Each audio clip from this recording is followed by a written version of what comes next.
Chantelle, I really appreciate you making time to be on the podcast today. Thank you so much for having me. So I was trying to think about where do we dive into this conversation? You have such an incredible bio and background in the nonprofit sector. And the question that kept coming back to me is why? Like I have been a huge supporter and fan of Big Sisters for so long. And so I get the why. I'm curious when the role became available for CEO, why? Why decide to go to such an important organization? What compelled you to take on the role? A great question. And, putting it very simply, I couldn't say no to the opportunity to throw my hat in the ring to do such meaningful work. I wouldn't be where I am without the support of mentors, like from day one. And this is before my career even started, thinking back to my childhood and just the people in my life that have showed me different ways of doing things, leading with values, and just really being able to observe leadership like in every sense of the word, right? So, and then as I grew in my career and had the opportunity to learn from people and see how people do things differently and help to develop my own style, ask questions, make lots of mistakes. Like it's just, I'd say the culmination of my professional, personal experience and the people that I've had the honor to be surrounded by. Coming to Big Sisters, an organization that's dedicated to mentorship for girls, it just felt like coming home, really. So, yeah, it was a really exciting opportunity and one that I was very honored to be invited to participate in. And now here we are. I'm going to stop us for a sec. The microphone is popping. And so I can help you. It's okay. So the popping occurs when the microphone is pointed at your face because of air pressure coming out of just the air pressure. So the easiest way to do that is to off center the mic. Yeah, exactly. Yeah. And not to speak towards it. This is basically stopping that from occurring, but that's perfect. So if you talk I'm just going to get an audio check from you right now. Yeah. So is that any better? Or? Yeah, that's perfect. Is that any better? Is it popping still? Okay. No, there's no good. popping. It's because it's literally the Sorry. pressure of your breath coming out of the mouth. No, don't apologize. Not at all. I just, when we were going through it, I'm like, it's going to pop the whole way. So your answer was great. And now that you've had your answer, the second time of you doing this is going to just nail it. So what I'm going to do is I'll stop and we'll start again. And so I'll just welcome you and we'll do that whole part over again. And I'll ask you the question. Perfect. And then we'll go and we're all set. Okay, amazing. Okay, great. Chantelle, thank you so much for making time to be on the podcast today. Thank you, Mike, for having me. It's an honor. As I was sitting back trying to think about where to start with this, I mean, reading your bio, you've got a very impressive career track record, particularly in the not-for-profit space. And what I landed on is a curiosity, actually. And my curiosity is why? I mean, I'm such a passionate fan of Big Sisters and have been for a very long time, both personally and as a sponsor. And at the same time, I was curious, when a big role comes up like that and you saw this, why take on the role of CEO of Big Sisters of BC? Yeah, it's a great question. I think, at the core of it, Big Sisters has been an organization that I've admired for a long time. And I've known it throughout my career for the impact that it has to the communities we serve, which are young women and gender diverse youth from across the Lower Mainland, right? And as young as 7, this organization is supporting them in their journeys to figure out who they are and what they can achieve. And so to be part of that is something truly special.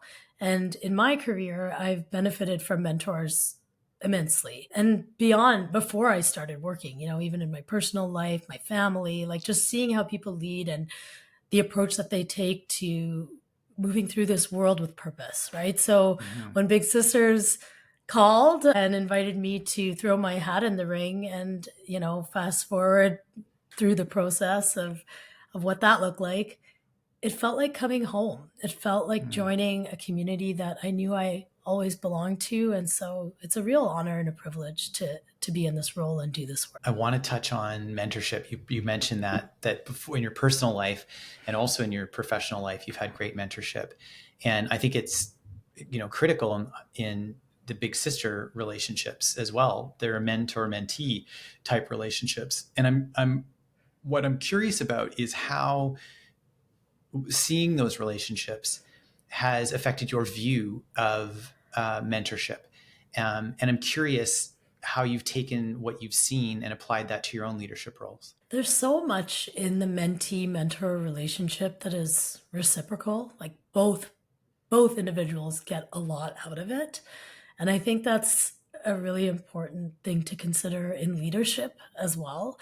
It's like that expression, like you don't want to be the smartest person in the room. And I think that absolutely goes with being in roles like mine, right? Like there are people that I learn from every day, whether it's the young people that are in the programs themselves, sharing their experiences with us about what it's done for them to actually build confidence to really understand what's possible in their future, or even just my colleagues, my team, my leadership team is amazing, our board, like they all just bring really different perspectives. And so I've always been a person driven by curiosity and asking lots of questions and not feeling insecure to do so. And I think that comes with time and experience. But yeah, I think that's sort of what I've learned is that much like being in the mentee mentor relationship, being in a role like mine as CEO of this organization, it's reciprocal. Like I learn from people every day. And so that's really what I take from the kind of work we do and how I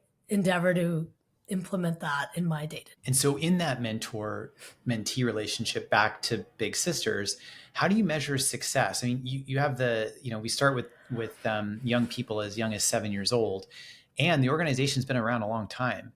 So now some of those 7-year-olds are now in their 20s or 30s or older, actually, and are probably I suspect, coming back to be big sisters as well. So being able to see that whole journey that a young person goes through, having a big sister throughout their life, what does success look like? Like, tell us the stories of what success looks like in those relationships. Success looks there's so many different things, and it's really rooted in like what does that feel like for the individual themselves that's coming into the program, right? So the average length of our big sister program matches is just over 4.5 years, and so that's outstanding, right? When you think Yeah, about that's a like big commitment the for both milestones, people. it is a Yeah. big commitment. Yeah, it's a big commitment. The volunteers that come to us to volunteer in these programs, like we're asking something significant from them, and it goes beyond, when we think of mentorship, sometimes we think of career mentorship or helping people get through a certain time in their life. But what we're asking of the big sister mentor is to build a meaningful connection that could essentially last a lifetime. And it does. Like Mm-hmm. I've heard stories of young women, of littles that come into our program as young as 7. One that stands out for me was a young woman whose family immigrated from China and didn't have a network in the community at all. English was not the first language of her parents, although she had learned it and was learning it. So she was looking for someone, and her parents were looking for someone that she could spend time with to really understand like culture, traditions, customs, how people do things here, and how to help her navigate schools and the ups and downs of what it means to be a young person as a newcomer to this country and this province. So we found a woman to match with her that also had that background, that lived experience, that heritage. And fast forward 12 years, they'd been together for Whoa. that long. The little was now a grown up, attended her big's wedding. She had received a scholarship through our organization and finished university. Her big attended her graduation, and now they're just friends. Like they're just chosen family, essentially, right? So it becomes a lot more than just that initial match. And it really goes on to like, you've seen this person through their entire youth and adolescence, and now you get to watch them be part of the world. So it's amazing. That's such a lovely story. Every year that my wife and I attend the grape juice private dinner for big sisters, and you share the stories up on the video, there's never a dry eye in the house. And each year I'm blown away. I mean, I think the video this year that you shared was so beautiful in talking about a young woman who is a teen who had a big sister, and that big sister works at Children's Hospital And now the little sister is also working at Children's Hospital and is married and has children of her own now. And they're still connected and still spending time together as a result of their mentorship relationship. And they talk a lot in the video about what both of them have gained as a result of being in that relationship. And so I love the fact that you're highlighting that it's a reciprocal relationship. Because I think when people think about mentorship, they're like, this is some old person that's super wise, and then they're going to tell the young person all the ways of the world, and that's effectively the relationship. And you're debunking that as you're saying, no, this is yes, the person is someone that has more lived experience at the beginning, but they are learning from each other through this relationship that they have. Yeah, I think that's so true. And what I loved about that story, Mike, is like they meet for lunch in the cafeteria at the hospital. They've remained like, it's just, I don't know, there's something like in that image to me that is so special, right? Like their relationship has evolved to something where they are true friends, but have forged a deep, meaningful connection. And I think we all know how hard it is to find friends and to meet people where you truly feel seen and heard and build that connection. And at Big Sisters, we say it just takes one person to change the trajectory of your life, right? And I think I can certainly relate to a statement like that, and I think many of us can. And so that's the work we get to do with our Big Sisters program, and it is transformative for both parties often. That's so powerful, that statement that it takes one person to change the trajectory of someone's life.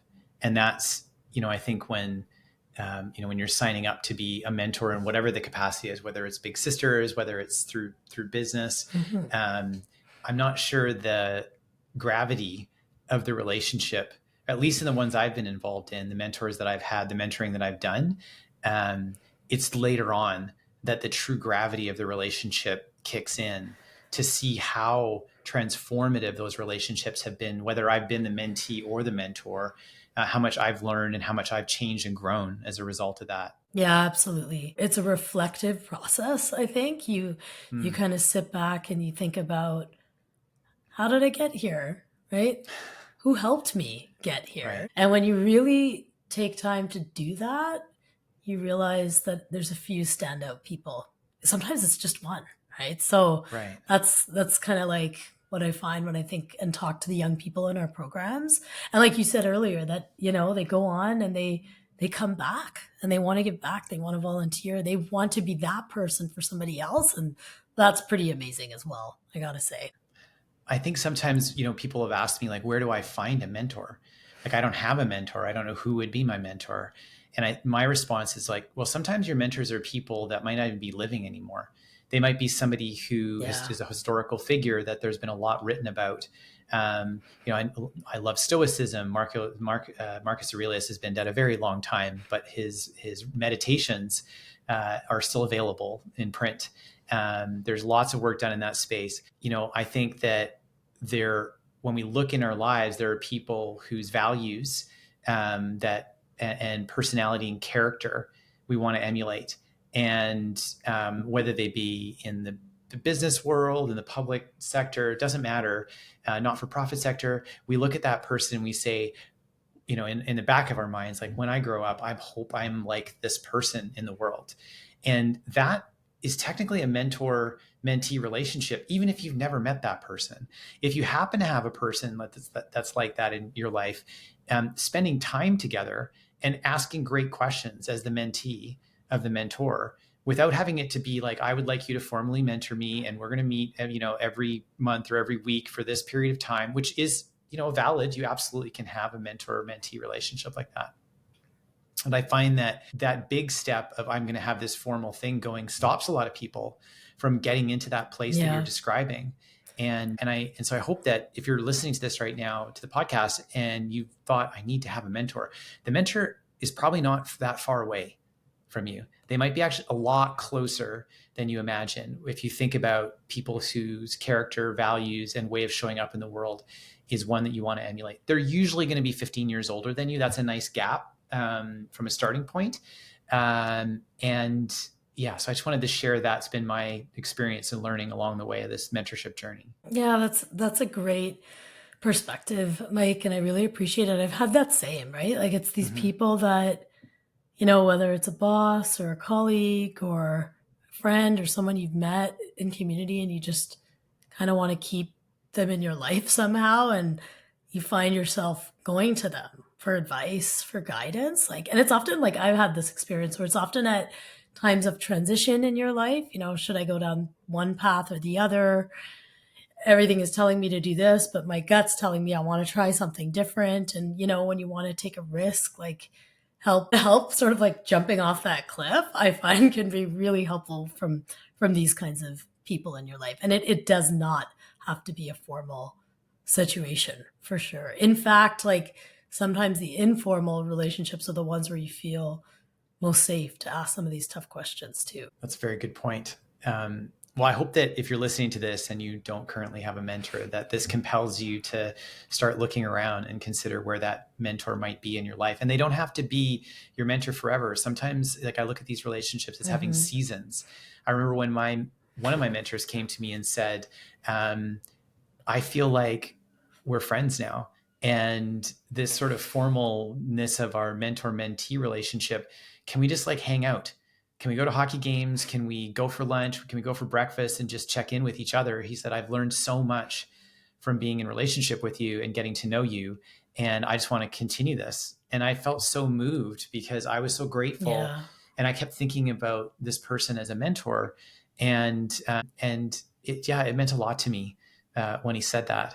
So yeah, I'm curious, as we talk about mentorship and we think about the other advocacy work that you've done for young girls, let alone through Big Sisters, but also through the last 15 years of advocating for universal childcare across our province. Because before they get into being old enough to be in the Big Sister relationship, or even when they are old enough to be in a Big Sister relationship, one of the challenges for working parents today, which unfortunately is predominantly affecting working women in most households, is this lack of access to affordable childcare. So you've had 15 years in this space, and I'm sure you've seen so much. Where are we at? Like today, tell me where we're at. In British Columbia, there's been great progress. You know, I mean, I think 10-a-day childcare is almost like a household concept and name, and something that is actually being piloted and implemented in communities across the province. I know many of my friends and colleagues that are benefiting from a 10-a-day childcare facility. And so what that is essentially is a government subsidized program at various childcare centers across the province that are trying out a method where parents pay roughly $10 a day, right? Which is like a fraction of what childcare costs in this province. And it doesn't impact quality. If anything, they're regulated to adhere to a certain set of standards. There's a pay grid in place for the staff. Like one of the biggest challenges in the early learning and childcare sector is that early childhood educators are underpaid and undervalued. And these are often newcomer women, right? So when you think about pay inequity, like it's a big part of the fuel of the problem. So all of these issues are kind of interconnected. However, I'd say in British Columbia, we've seen a lot of progress. And that did, I will give kudos to the government of Canada years ago when they made a significant investment in childcare as part of an economic growth strategy for the country. So it wasn't a women's issue. It wasn't a children's issue, although it is absolutely those things. But they framed it as an economic issue, if we don't have more women in the workforce, and women are primarily often the ones that are, having to sacrifice careers and reconcile the conflicts between home and work life because there is a huge gender pay gap. So, again, interconnected. Then they're not in the workforce. They're not fueling the economy. They're not able to build their own net worth. And that's not only impacting themselves and their economic future and their independence, but it's also impacting businesses. It's impacting every single sector out there because, as you and me, people that both have teams and run organizations and businesses, we know how hard it is to attract, retain talent, right? And people are struggling with the pressures of inflation and just the financial challenges that it takes to even live in a city like Vancouver, let alone then Mm-hmm. becoming a parent and having to think about taking, a pretty sizable chunk of your income towards childcare. So to answer your question, we're doing good. There's work to be done. And I think, yes, I've been involved in this work for 15 years through my work with the YWCA Metro Vancouver, through the Coalition of Childcare Advocates. This has been work that's existed on the backs of, I'm going to say, a group of what are now grandmothers and great grandmothers, but they started as young parents 30, 40 years ago, right? So I got to step into a time when so much work had already been done. Research on the economic benefits, coalition building, bringing in the business community, like all of it, a multi-sector interrelated approach to systemic change. That's what this is. And it's a huge win and there's lots to do, but what's funny is like when I started working on this, I was manager of advocacy at the YWCA, and this was one of the key issues. And so, I did some great work with great people. And then I left that organization and I also became a parent. And it became very clear how hard this issue was from the perspective of a parent, right? I moved to a city at that time that had very few options. And like, you don't want to leave your kid at a place where you're not sure about the quality. So you either make sacrifices financially or in your own work. And it's hard on the relationship. It's hard on the household. And so, yeah, ultimately I started to see like, okay, now I know what everyone's talking about from the inside looking out. And I think now we're seeing a lot of progress and it's good. I have spoken to women who are thinking about their options coming out of maternity leave. And they're saying, I'm looking at the cost of childcare and I'm looking at my take home, like after tax. And, if they've got 2 kids or 3 kids even, right, in childcare, they're like, I'm going to go back to work so that, in some cases, my income is actually supporting my childcare. And there's not really a lot left over there. And that's a tough decision to make. As you say, I want to further my career and I want to do what's best for my kids. And it's not equitable, right? Like it just isn't. Relative to male female, right? And it isn't. It definitely is reducing diversity in the workplace, and it's also reducing inclusivity. So, those 3 things are affected by this issue. And so you brought up in the context of childcare, you brought up workplace equity, which is, I know, something that you're also very passionate about. So when we think about workplace equity for women today, I guess I can ask the same question. Like you have so much time and energy in this space. Where are we at today? Another area where I'm an optimist, so I'll always sort of skew on that side. And I kind of think you have to be when you're doing work like this. Like otherwise, it's easy to go down either path, right? But for me, I think about the fact that we're even having this conversation, right? Like it's not a conversation that only you and I are having. We're seeing it across the business community. We're seeing it certainly in the nonprofit sector, in government. I worked in government for a period of time. That was certainly something top of mind there. So every sector is looking at workplace equity from their own lens, but they are bringing in perspectives and research and proven practices and really trying to implement things that work. Like I used to co-host a podcast with Business in Vancouver with the fantastic Haley Wooden over there. And we looked at, what our business is doing to incorporate greater inclusion, diversity, belonging into their workplaces, into their fabric of what they do. And there was all kinds of really good examples you're seeing, and so I think like support for mothers specifically is a really good place to start because of all the reasons we just described. Flexibility, right? Like we don't need to start meetings at 8 a.m. when you have parents that are busy doing pickup and drop off, like really hustling to get there. Like that's not always necessary. So I think it's really just thinking about things from the perspective of like, where are our employees and our colleagues coming from and what are they showing up to work with every day that's outside of the office? And then really taking that into account when we set up cultures and systems and policies and practices that truly support them. And did March 2020, the pandemic hits, and all of a sudden work has changed and we're in this kind of remote, more flexible hybrid, although now, people are, okay, you got to go back to the office a few days a week, whatever that number is. Some it's 2, 3, 4, whatever the number is. Um, did that change in how work gets done? Has that actually positively affected workplace equity for women based on what you've seen since the pandemic? Or how There's has it changed differing, it, I guess, is the better question. yeah, like there's definitely different perspectives on this one, right? Because in many ways, the idea of a hybrid work environment does help to alleviate the challenges around like the day to day, the pickups, the drop offs, the managing the household, all of it, right? So, in theory, yes, it did help, particularly working families, to kind of manage that better.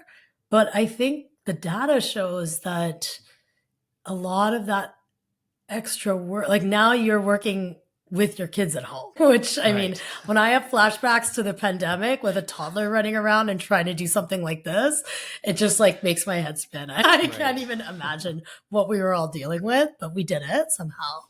But I think certain patterns might have stayed, so like more women were taking a step back because that time was acutely challenging to do this work, right? And then so they were taking a step back from their careers, and re-entering the workforce became harder. And when they did re-enter the workforce, sometimes, what we've seen is their male peers were there faster, were there sooner. It was easier for them to get back in. The same way that it's easier for them to return to work after having a new child in the home. So Right. I think it did create some disparity there. And I think it's being talked about, which is great and researched, but it certainly does need to be considered when we think about returning to work and just the practices that we're implementing that focus on that, right? I think that's something to consider for sure. I appreciate the depth of your experience in both the areas of universal childcare and in workplace equity for women, and the tie-in. Those two things feel very closely linked, as you've said. I'm curious. You are on and have been on so many boards that there are probably listeners who are thinking about getting onto a not-for-profit board, and you have so much experience as yourself as a board member, but also witnessing and being with other fantastic board members. What do they need to know? Like if they're thinking about, like they Yeah. love a charity, there's this opportunity to be on a board. What would you tell that person if you were mentoring them and they're about to make the decision? What do they need to know about getting onto a not-for-profit board, about the reality of it, how they need to consider the commitment they're making, and how to show up? Like, how do you be a great board Yeah. member for a not-for-profit? This is such a timely question, Mike, because I had one of the bigs that's in our program who's been volunteering with us for so long, and she's just like an outstanding person. She reached out to me with this exact question, like she's at a stage in her life and her career. And, like my instant reaction to that was like, she'd be an amazing board member and anyone would be lucky to have her. So I'm glad you're asking the question because it does. A number of people do reach out to me and my peers for these same things. I would say, like, first and foremost, I mean, don't necessarily join a board just because you want to join a board, because you would like to see that experience on your resume. Definitely that's important, and that's an absolutely a fine motivator, but think of what board, right? Like what is the issue that motivates you? For me, I mean, it's always going to be supporting girls and youth and equity for women and gender diverse individuals. Like that's kind of my North Star, and I'll always follow that path. So if you could look at my experience, most of the boards that I've been involved with either focus in that area or a little bit on the sort of philanthropy side as well, and just thinking about how to resource organizations in ways that support their sustainability. So those are things that really matter to me. And so I've followed that path, and I've done it from like reaching out to individuals and board members at these organizations to just learn more about the board culture. What are they looking for? Oh, and then on the more kind of traditional way of looking at this, like every board typically has a matrix of skills and experience that they're looking for. And I think, we all need and have accountants and lawyers and people from professional services to truly help us in our work. We're lucky at Big Sisters. We have a fantastic board of directors. We also are always looking for people with lived experience and diverse backgrounds and perspectives. And I think that's new in the last, 5+ years. And that really speaks to our earlier discussion around diversity and inclusion, is like there's more encouragement, if not to say pressure, for boards to really truly be more diverse. One, from people with different cultural background and identities, but also from what experience they bring. So Big Sisters has in our bylaws, 2 of our board members have to have been volunteers in our programs at some point. So we always, like our treasurer and our former chair were both Big Sisters, right? So we always have that. We have someone that's been in our programs. So I think that's always something to consider too, is, don't feel like just because you don't have all the traditional skills that you think might be what boards are looking for, that you're not a great candidate, right? But really thinking how to frame your experience to align with what they're looking for. The other thing I would say, and this you just get from doing the work, it's a lot of work. So if you're ready, it's meaningful work, right? But it's a lot of work. So if you're ready for that, to make space for it, it's really, truly validating. Like that's how I do a lot of my volunteer work at this time. But it sure does take up a lot of hours in a day. So just for people to really think about that critically and, asking questions like, what is the governance framework? Is it an operational board versus a working board? And really knowing what those differences are, because that'll give you some insight into kind of what you're signing up for, so to speak. One of the opportunities I've also seen in not-for-profits is this chance to be on a committee before you actually formally join the board. There may be a committee for whether it's a gala or other experiences that are very important to the organization. They're not required to be a board member, and they can get an opportunity to kind of like try it out a little bit and be on a committee for a while before making the big leap up to being a board member. Because as you said, right, in my experience as well, it's actually a bigger commitment than I think, than I know I realized as I first started going down this path, to do it well and to walk away and saying, I made a difference. Like, I'm glad I did that. I'm glad I spent the years that I did. And I know that I am proud of the work that I did while I was on that board. And I'm actually on a committee right now, in particular, as I'm watching to see how the board works without having to step up into the board role. And this is the first time I've done this. Every other time that I've been on a committee, I was on the board and then I was on the committee. This is the first time I've ever sat on a committee first. And I'm actually really enjoying the experience of getting to understand the lay of the land before making any other decisions. So I'm curious, as you think about the years you have at Big Sister, there's going to be a Chantelle legacy left behind. The mark that you've left on Big Sisters, right? That that the time that you invested in the care and the diligence that you put into being the CEO of Big Sisters will be in your rearview mirror at some point in your life.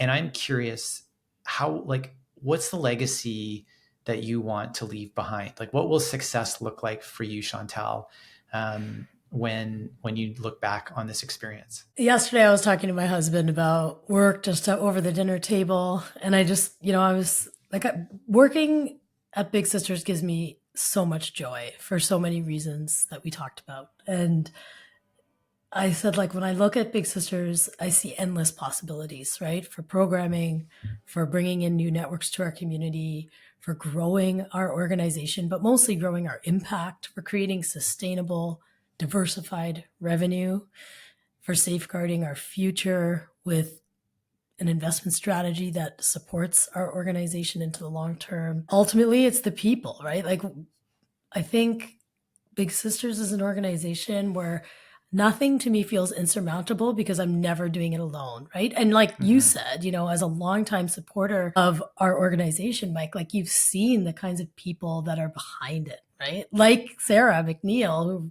created Grape Juice 16 years ago and still has turned it into this fundraiser that has generated over $1 million plus for the organization's programs, right? So all of that to say is it's an organization that is made up of incredible people. I hope to be one of them if I ever do step away, although not something I'm thinking about at all anytime soon. And I would say, I just hope that I see jobs like this too as like you pass the torch, right? So it's Mhm. not, yes, a legacy. We're right now in a fundraising quiet phase of a fundraising campaign to support the development of a hub for mentorship with our facility. We have a new facility at Big Sisters, which was we were able to acquire thanks to a transformative gift from a donor. And so it's the first time in our organization's history where instead of running programs out in community and renting spaces and finding ways for the bigs and the littles to come together, we can actually create a purpose-driven space for them to come to us. So this fundraising campaign, part of it really will be to build this hub for mentorship, which will be the first of its kind in the city. And it also involves funding to create sustainable programs and, like build that longer term investment strategy to support the organization. So when I think of legacy, it's achieving that. It's raising the $5 million, bold vision, but really being able to do that and not just to raise the funds, but to actually create something that young people can continue to use for years to come. So that would certainly be a big piece for me, but not just me, right? So many around the table that help to make this work possible. So yeah, I think there's so much excitement, and I hope it doesn't come to an end anytime soon because I love it.